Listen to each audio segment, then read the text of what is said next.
exposición. Ya hemos inaugurado a fines de abril la exposición Latinoamérica en Expansión. Hoy se suma esta exposición Sayón, Mito y Desobediencia, y vamos a inaugurar en septiembre en el recorrido del primer piso la sala 3. Las tres exposiciones las hemos realizado desde el Departamento Curatorial de Malva, que está integrado por Alejandra Aguado, Nancy Rojas y quien les habla. Dicho esto, también era comentarles eso, que estamos haciendo un énfasis en las colecciones. Precisamente hablo de colecciones, pero tiene que ver con las colecciones que el museo gestiona, que como ustedes saben son la colección de Malva y la colección de Eduardo Costantini, en el marco de la cual se suma la colección Daros Latinoamérica. Precisamente en esta exposición, Belkis Sayón, Mito y Desobediencia, vamos a ver 7 piezas, 3 que ya pertenecían a la colección de Eduardo Costantini y 4 que se integran en relación a esta incorporación. También queríamos recordarles, compartir con ustedes, que esta es una exposición muy importante en términos institucionales para Malva. Tal vez recuerden que en 2024 nosotros quisimos ya realizar una exhibición junto con el State, pero distintos tipos de problemas logísticos en relación con la comunicación con la isla lo hicieron imposible, así que acá Malva tiene una segunda oportunidad para reunirnos en relación a Belkis Sayón. Yo simplemente quiero dar un panorama breve de esta artista, que es una artista que, como ustedes saben, tiene una muy fuerte proyección desde la isla, a el panorama del arte internacional. Es una artista que nace en 1967, muere en 1999. Ella se concentra, después esto va a ser explicado por las colegas, por Nancy Morales, pero ella se concentra particularmente si se quieren, 2 elementos centrales en su obra, que tiene que ver con la técnica de la colografía y este desarrollo investigativo en relación a la sociedad Abaqua, ¿no? La sociedad secreta Abaqua. Y todo este desarrollo se produce en 10 años. Su carrera, sabemos que es más o menos desde el año 88 hasta el año 99, o sea, son 10, 11 años. Y precisamente 10, 11 años que a su vez también tienen una particular injerencia en la historia cubana, ¿no? En relación a la caída del muro de Berlín y al quiebre o a este colapso económico-político que sufre la isla en relación a la pérdida de esta fuerte alianza en Europa del Este.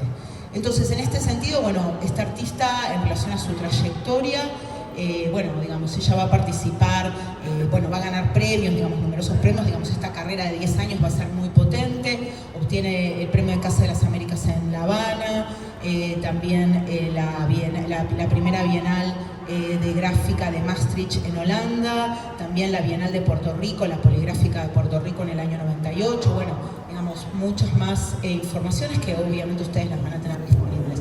Pero sí resaltar, cómo en estos 10 años, precisamente los artistas cubanos, en el marco un poco de esta crisis política, económica, se van a articular en función, si se quiere, de 2 líneas, ¿no? Por un lado el exilio y esta fuerte, éxodo de intelectuales y de artistas que va a afectar profundamente la situación cultural de la isla, y por otro lado lo que ellos denominan el camuflaje, ¿no? Que va a tener que ver con este uso de estrategias del arte, sea la cita, las apropiaciones, obviamente un uso súper recurrente de la metáfora, que les va a permitir, si se quiere, como atravesar o ir surcando, aquellas problemáticas que aquejan fuertemente a sus habitantes, pero a través de, de determinado tipo de estrategias que evitan la censura. Y en este sentido, el énfasis que hace Belkis en relación al aspecto técnico, si se quiere, como que le puede dar alguna especie de recubrimiento, como de protección en relación a siempre esta idea de la vuelta al oficio como un aspecto altamente valorado y poco disruptivo, pero en realidad la disruptividad de Belkis, esto se va a explicar ahora en breve, va a tener que ver precisamente con cómo ella, cuestiona y ataca un régimen a partir de la utilización de la imaginación. Se cortó esto, ¿no? Quiero decir es que, hay este énfasis en el aspecto aspecto técnico, que ella va a ser una maestra y luego lo vamos a explicar, digamos, si se quiere, es como que le crea un cierto halo de protección en el marco de un contexto censurador, digamos, ¿no? Pero que la Belkis, digamos, lo que quiero decir es que lo que ella retoma de la sociedad vacua, digamos, va a ser una fuerte afrenta a ese sistema, tanto, digamos, el sistema ideológico político y el propio patriarcado que dominaba este grupo. Podemos pasar a sala, así nos instalamos ahí y con las obras seguimos contando un poco acerca de lo que estaba comentando Marita. Nos interesaría también hacer foco en algo que es fundamental, digamos, en el trabajo de Belkis y de muchos artistas, ¿no? De estos años, entre los años 80 y 90, se dan dos situaciones. Por un lado, como decía Marita, el grabado, ¿no? Un gran desarrollo en torno al grabado, pero por otro lado, un gran desarrollo en torno a los intereses de los artistas, ¿no? La apertura hacia la performance, hacia distintos tipos de producciones, digamos, de procedimientos artísticos que van a redefinir un poco las líneas del arte contemporáneo, y por otro lado, como en el caso de Belkis Sayón y otros artistas, que van a estudiar sobre todo, digamos, en dos instituciones fundamentales en Cuba, que son la Academia de San Alejandro y el Instituto Superior de Artes, que son dos instituciones en donde algunos de estos artistas hacen investigaciones, y ahí va a aparecer un foco que retoma de alguna manera lo que apareció en los modernismos entre los años 40 y 50, que es esta vuelta hacia la espiritualidad, ¿no? Que es un foco muy fuerte en el trabajo de Belkis, pero no solo en el sentido, digamos, acá podemos complementar esta lectura que hacía Marita en relación a el trabajo que ella hace con relación a la sociedad vacua, también la incorporación, digamos, de la religión, del culto al catolicismo, ¿no? Por eso en sus trabajos vamos a ver no solo simbología espiritual vinculada a la sociedad vacua, sino también al cristianismo. Ahora bien, este interés por lo espiritual, ¿no? Por este culto a culturas, podríamos decir, culturas antiguas, se va a dar con una, digamos, especificidad muy particular en Cuba, porque en Cuba, en el siglo XIX, aparece este fenómeno que es, esto que es histórico, que es la trata de personas esclavizadas, ¿no? Y a partir de ahí empiezan a infiltrarse las primeras sociedades secretas, ¿no? Y de lo que estamos hablando es justamente de la sociedad secreta vacua. Entonces, este fenómeno, digamos, va a estar siendo desarrollado, investigado por antropólogos, historiadores, entre ellos una antropóloga que es muy importante, digamos, en la escena cubana, que es Lidia Cabrera, que justamente muere en 1991, o sea que ya en los años 50 empieza a hacer publicaciones desde Estados Unidos de sus libros. Dos de sus libros van a ser de lectura fundamental para Belkis Sayón. Uno se llama El Monte y el otro La Sociedad Secreta Vacua, que son libros que también circulaban, digamos, cuando fueron producidos, formaban parte de ese escenario cultural que podemos asociar a Wilfredo Lam, por ejemplo, ¿no? Que era cercano a Lidia Cabrera y a otros antropólogos de la época, y también, por ejemplo, a escritores como Alejo Carpentier. Entonces, lo que vemos, digamos, un poco en esta configuración, digamos, en torno a lo espiritual en Cuba, que va a tener, digamos, este anclaje muy fuerte, digamos, en estas investigaciones que se hacen desde la antropología y de la historia, en torno a lo que fue, bueno, la infiltración de estas sociedades, como, digamos, la raíz afrocubana va a ser un eje fundamental para estos artistas, para algunos grupos de artistas y en particular para Belkis, ¿no? Quiero retomar, digamos, una relación que podemos establecer con otros artistas contemporáneos, como por ejemplo Ana Mendieta, que es una artista cubana que no vive en Cuba, o sea que desde muy pequeña ya sabemos cómo su historia, digamos, es diferente a la de Belkis, que se queda en Cuba, y Tania Bruguera, que se forman en estas instituciones. Pero lo que hace Ana Mendieta, por ejemplo, es también tomar el mito fundacional de la sociedad secreta vacua en uno de sus trabajos, y por eso va a aparecer simbología en su performance vinculada a este punto. Y en el caso de Tania Bruguera también vamos a encontrar algunas referencias cuando ella repone las performances de Ana Mendieta, pero ya, digamos, lo que va a hacer Belkis es estudiar a fondo esta sociedad secreta vacuá, a diferencia de estas artistas que van a explorar distintas sociedades o distintas culturas afrocubanas. Lo que va a hacer Belkis es ir fundamentalmente por esta investigación, digamos, a fondo. En este sentido, digamos, lo que podemos también ver es que, digamos, ella enriquece su lenguaje también, fundamentalmente a partir del grabado, ¿no? Que es algo que, como dije anteriormente, tiene mucho desarrollo en estos años, ¿no? Es la gráfica expandida. Por eso me gustaría darle el micrófono a Marita para conversar un poco sobre esta técnica tan particular que es la coreografía. Gracias. Bueno, sí, ella, como decíamos, va a trabajar específicamente en esta técnica, que es una técnica gráfica por adición, es una técnica aditiva. Se utiliza una matriz, un taco, que bueno, ella lo utilizaba de cartón, pero también puede ser de masonite, sobre el cual se le aditamentan, digamos, se le suman, se le pegan distintos elementos que pueden ser, bueno, lijas, distintos tipos de encajes, papeles con texturas, digamos, ¿no? Como distintos submateriales que se van sumando sobre esa base, y a su vez, después ella también, digamos, utiliza, por ejemplo, el carborundum, que es una mezcla, digamos, del metal de la lija, mezclado con distintos tipos de barnices, y por ejemplo, también trabajaba en el desarrollo de estos fondos, por ejemplo, que precisamente tienen que ver también con lo que comentaba Nancy, con estos signos sagrados, ¿no? Estas firmas sagradas de la sociedad vacuá, como el círculo y la cruz, pero digamos, pueden ver este gran manejo de desarrollo de texturas y, digamos, también obviamente a través del uso de la prensa, de los distintos grados de presión para lograr los negros. Pero, digamos, precisamente estos negros tan plenos pueden venir precisamente de la utilización del carborundum. Y a su vez, digamos, si vemos como la imagen en realidad se estructura en función del ensamble de varios papeles, ¿no? Digamos, esta utilización de papeles, dice la biografía, no mayores a 1,50 m, de 1 metro, de 50 por 70 o 50 por 1 metro, y el ensamble, digamos, de la utilización, digamos, del conjunto total a partir de este ensamble de distintos papeles.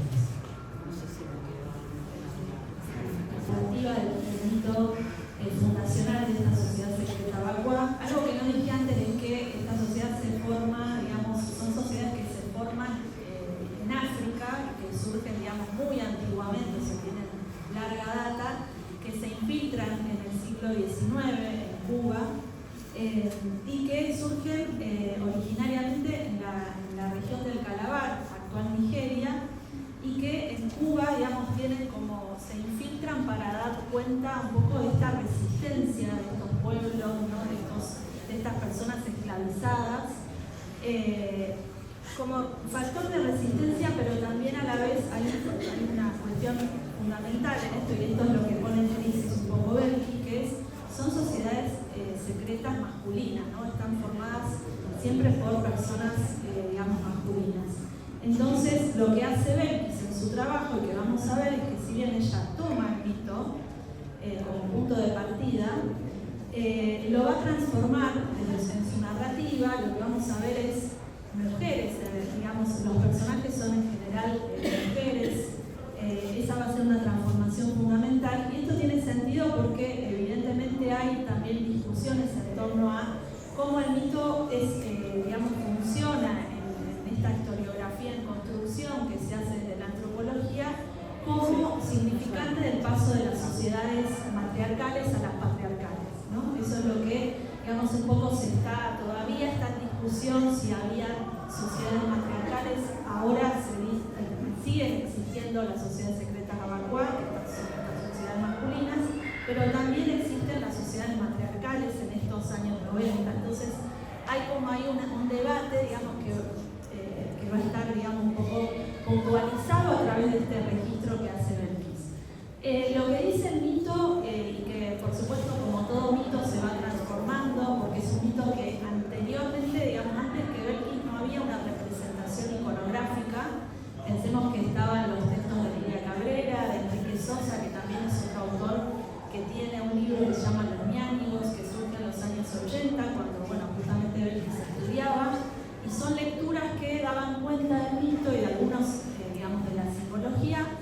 pero no había, digamos, una iconografía específica, con lo cual ella aporta también, ¿no?, una narrativa visual a este mito. Y de lo que trata, y digo con cuidado porque hay varias versiones, pero en general la de Lidia Cabrera se centra en la importancia de una figura femenina, que es la de Sicán, que es una princesa. Es una princesa que va a ser sacrificada por esta sociedad. O sea, el mito fundacional va a contar que Sicán va a buscar agua al río como lo hace todos los días, y cuando se encuentra con un pez, agarra, digamos, accidentalmente ese pez, y ese pez, que se le llama cáncer, ese pez es el que de alguna manera porta esa sabiduría, ese poder, digamos, que va a dar tranquilidad a los pueblos originariamente. Se decía que ese pez, digamos, era una especie de llamamiento a digamos, el bienestar de las comunidades, de los pueblos, de las tribus que estaban en guerras tribales, ¿no? Entonces, ese pez es muy significativo, y lo que va a pasar es que un brujo, el brujo Nasacó, va a descubrir que Sicán tiene, digamos, ese poder, en su poder el pez, se lo va a quitar, el pez muere, y a partir de ahí aparece una búsqueda. Cuando el pez muere esa voz sagrada, de alguna manera, ¿no? La búsqueda tiene que ver con hacer aparecer nuevamente esa voz sagrada de Tance, que es un poco la voz que da tranquilidad a estos pueblos. Entonces lo que van a tener esta sociedad, lo que va a crear es digamos, distintas estrategias. Por eso van a aparecer en las obras de Belkis algunos elementos como el gallo, el chivo, la serpiente, ¿no? Son todos animales que están asociados, digamos, con la posibilidad de hacer aparecer a través de su piel esa voz sagrada, de poder hacer elevar esa voz sagrada. Y lo que sucede es que Sicán es sacrificada, ¿no? Porque primero, para hacer aparecer esa voz sagrada, se utilizan tambores, ¿no? Y esto es algo que está vigente. Y el primer tambor se lo construye con la piel de Sicán sacrificada. No funciona, digamos, la voz no aparece, esa voz sagrada, y entonces a partir de ahí empiezan a aparecer estos distintos animales que son utilizados para traer esa voz, ¿no? Entonces, bueno, un poco el mito, como decía, narra una historia que se va transformando de acuerdo a las voces que se transmite oralmente, y lo que hace Belkis justamente es darle una simbología y una iconografía a estos símbolos que aparecen, digamos, en las narrativas literarias, en las investigaciones antropológicas de estos autores. Bueno, por ahí ahora Ale va a poder contar un poquito sobre... Contamos con varias obras que tienen esta forma que ha sido mostrando, ¿no? Gran parte de la obra de Belkis Ayala está dedicada a presentar estas figuras que son protagonistas del mito, estas fuerzas que movilizan el mito con sus atributos, ¿no? Muchos de los cuales ya mencionó Nancy. Esta obra, por ejemplo, que se llama La Familia, es una obra que presenta a Sicán, que es la figura negra que observamos sentada. También dice Belkis Ayala que este es un tema que ella tuvo durante mucho tiempo en su cabeza, no sabía cómo representarlo, hasta que una obra de Gauguin, Ana la Javanesa, inspira este trabajo. Es una obra en la que ustedes van a ver, es una figura, una mujer desnuda sentada en una silla con estos grandes apoyabrazos, y eso termina de formular para Belkis la composición de esta obra. Bueno, como les decía, en esta pieza está Sicán.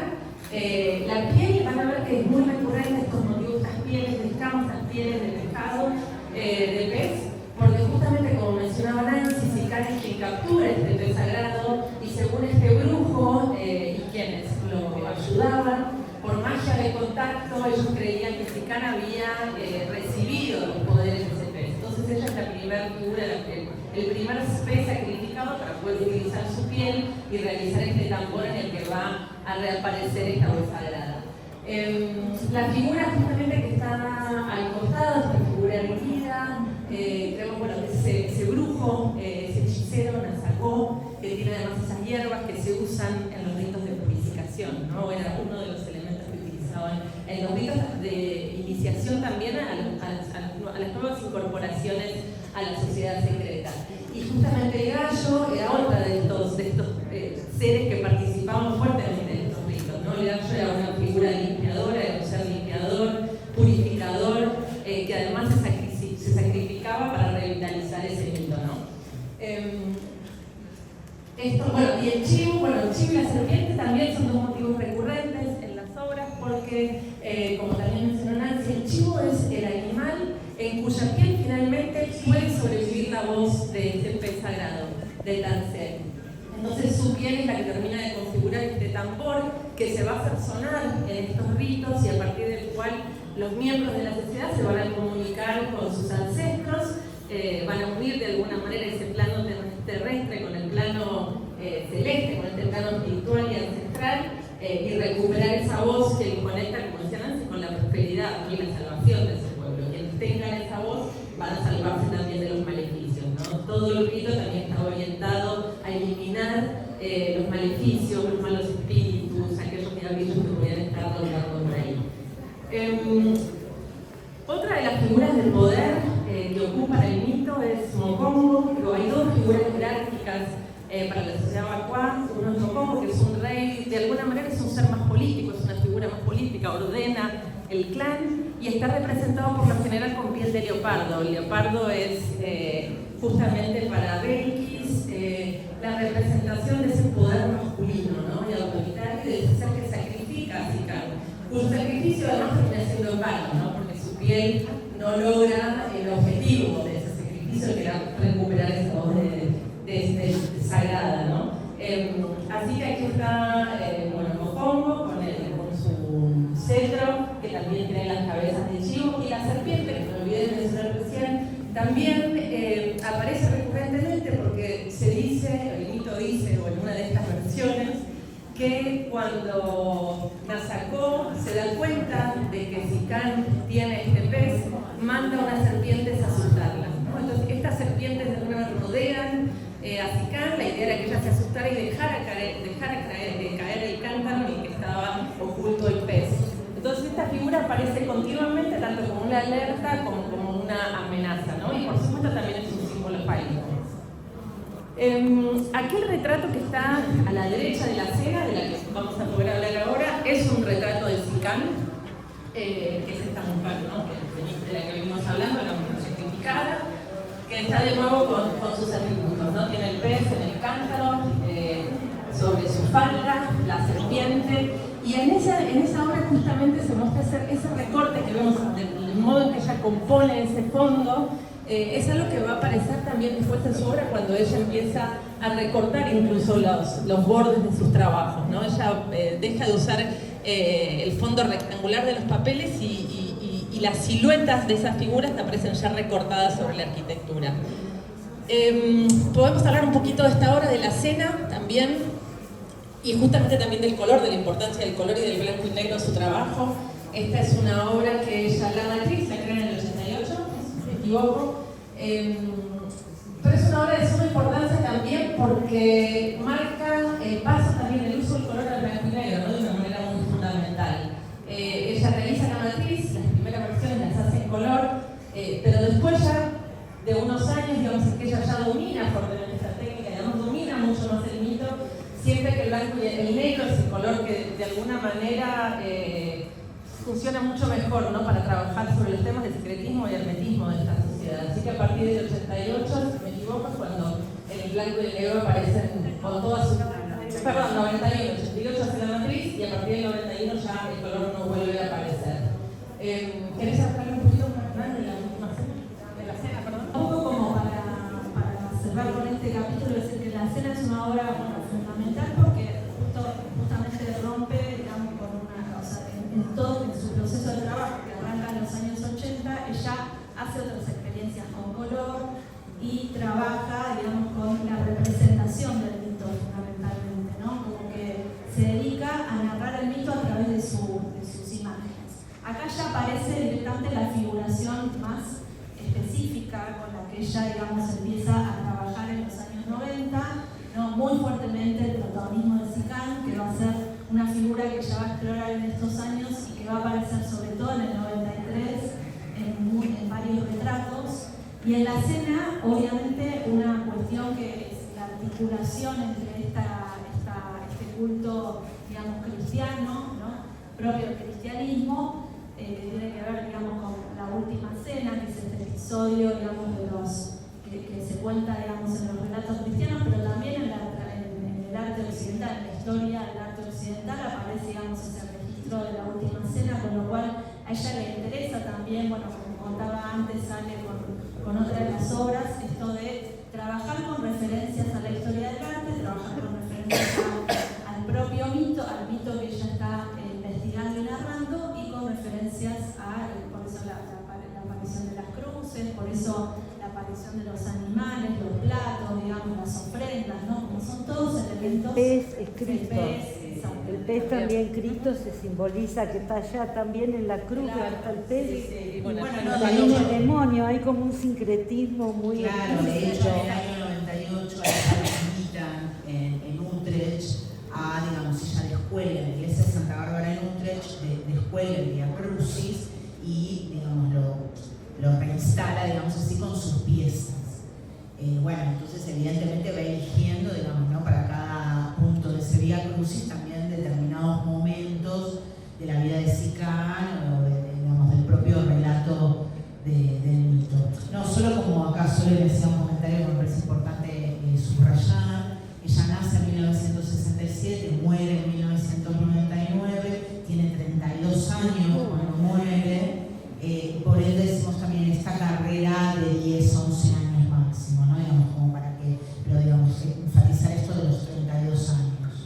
Que bueno, digamos, estaban comentando, fue un suicidio y bueno, digamos, entiendo que toda la comunidad artística, ¿no? Quedó también muy afectada por esto. Y en relación a estas cuestiones que comentábamos de la técnica, afuera tienen un video donde se la ve a ella trabajando con la manipulación de las matrices, bueno, digamos, y todos estos desarrollos que venimos contando. Tal vez una cuestión que podemos...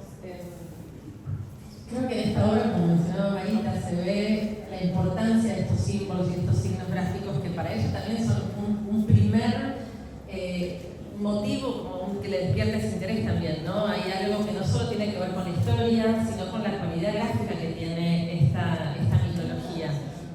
Incluso ella hace, como muy temprano en el 85, una obra que representa a Sicán, pero no aparece la figura, simplemente aparecen estos símbolos que se llaman anaforbanas, donde de alguna manera cobran presencia estas figuras, pero no hay una representación, no hay una silueta física, ¿no? de un ser humano, que empiezan a aparecer con tanta contundencia en estas obras, donde obviamente, como decía Nancy, la figura femenina es fundamental. Entonces, esos signos, esos sellos, que además en el rito se dibujaban directamente sobre el cuerpo de los iniciados, que entraban desnudos en estos cuartos oscuros y vendados, permanecían en la oscuridad por mucho tiempo, hasta que se les permitía observar cómo estaba dispuesta la ceremonia para ese rito. Y bueno, creo que en este trabajo como se ve de manera muy contundente, no solo la piel y el signo como un sello que tiene que ver con la naturaleza de estos animales que protagonizan el mito, sino como una cuestión gráfica que despierta el interés del artista, que lleva este medio como a unos niveles excepcionales de producción, ¿no? Ella lo mostraba,